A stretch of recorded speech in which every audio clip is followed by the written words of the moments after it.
I don't know how to do a cold open, so following the evolution of card games, today we shift our focus away from the red and blue bicycle packs of 52 and into a world teeming with wonder, bolstering in strategy, and lacking in deodorant.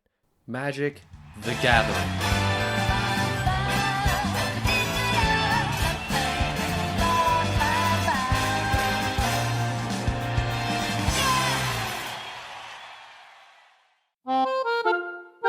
Known as one of many CCGs or collectible card games, Magic finds its players building large, intricate decks of unique cards in hopes of defeating an opponent who has done the same. Each player is effectively given the role of a wizard, playing lands to create mana and using that mana to cast spells. And to be brief, each player's turn is broken up into four phases, up to 9 colors. Each creatures are just your little guys that set little trinkets that may only occur during the combat phase, or help. Now there is something this comprehensive those abilities instantly or like in Harry Potter between phases during combat, and in players kindergartner and counting to 10. The point is, there's a lot to this game, and with about 30,000 unique cards and a rulebook that can only be measured like a dad after a fishing trip, it got me thinking, what drives people to change these rules? Now, going into the research process to find an answer to my question, I was under the assumption that most, if not all, rule changes were due to the need to correct or justify an objective unfairness within the game. However, after finishing, I was left with a few questions to ponder about whether or not I was really right.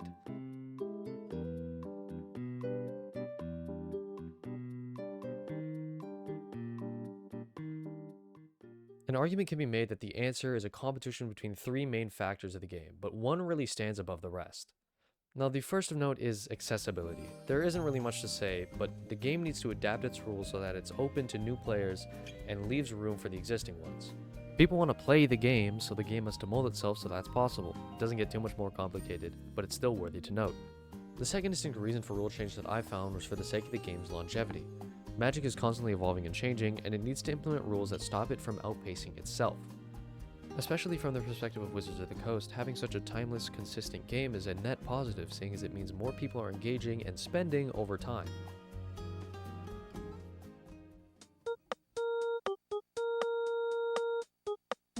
While doing research though, almost everything I found, nearly every campaign to ban cards, fix formats, or otherwise change rules, always tied back to the enhancement of one single principle that's honestly more simple than anything I've said so far. Entertainment. From my research, I even noticed that there are a few different facets of entertainment that happen to be more or less important depending on which person you ask, which made me realize that the answer to my question wasn't going to get found by asking what general reasons are there to change rules, but more so by asking which parts of entertainment matter to the people. One of the first subsections of entertainment that I found relates most to what my initial idea for rule changes was, and that's the removal of frustration for the people who play the game. As demonstrated in the list of banned cards, playing a casual game to only lose in one or two turns due to one or two cards being really good happens to not feel good for either person playing.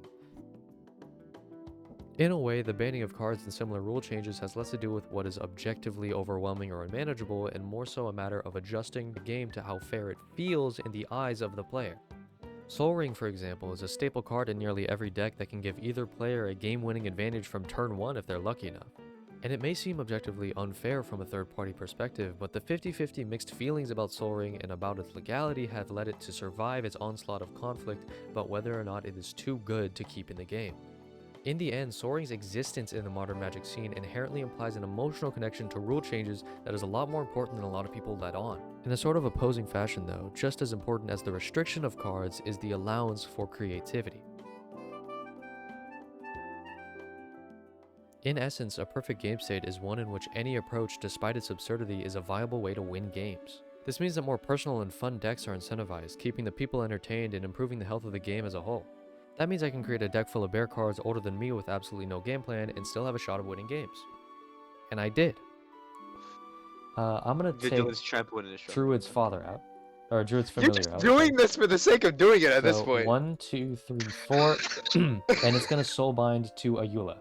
In addition to that, Ayula will get 2+1/+1 counters due to Druid's Familiar, and another 2+1/+1 counters due to her ability. Now I attack you. Shake my hand. Shake my hand. Shake my hand. Some of the most notable players in Magic, such as Patrick the Innovator Chapin, who was featured in one of the few movie documentaries about Magic, are known for their ability to do just as his nickname implies: innovate. I found, though, that when the opposite happens, it ties right back to the frustration principle. When the same few decks are caught running rampant in the competitive scene, the game gets incredibly stale and players are reasonably frustrated and upset about how saturated the scene is.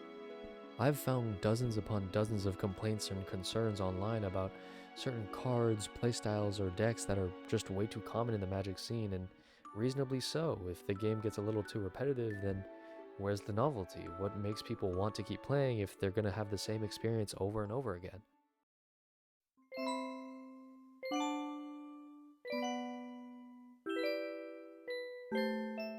I think, above all, most important is the ability to create and uphold a sense of community between the people who play Magic.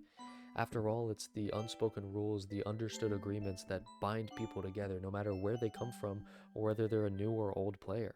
So many games are credited for being phenomenal gameplay and mechanics-wise, but fall short in terms of their community because they're either toxic, unwelcoming, or just generally bad to be around. I think Magic has done a great job at counteracting this toxicity, though. So many times during my research, I stumbled upon the Rule Zero conversation. Now, Rule Zero is neither defined, written, or a rule, but it's sort of an unspoken agreement between the players of the game to play fitting to the scenario.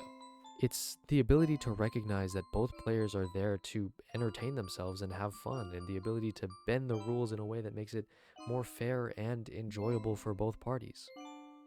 It's kind of contradictory, but in reality, the most important rule of Magic is the ability to break rules. Rules exist to prepare people, to provide happiness to those who make up their world. Thank you.